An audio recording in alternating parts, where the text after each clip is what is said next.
na ikaw yung tao ngayon na nag-iisip na yun na gusto mo nang wakasan yung buhay mo. Nakikiusap ako sa iyo, kaibigan. Konting push pa. Don't quit. Laban pa. Patindi ng patindi yung pinagdadaanan natin. Patindi ng patindi yung pagsubok. Ibig sabihin, papalapit na papalapit tayo dun sa mga inaasam natin. Dun sa mga panalangin na iniintay natin. The greater the trials, the greater the blessings. Totoo yan.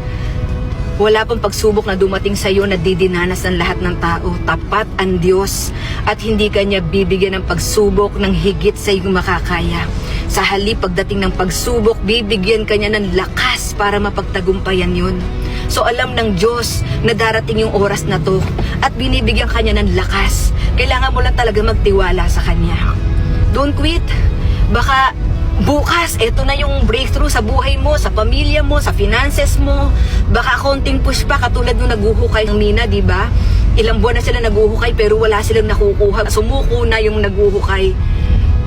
Pero isang hampas niya na lang pala, nandun na yung hinahanap nila.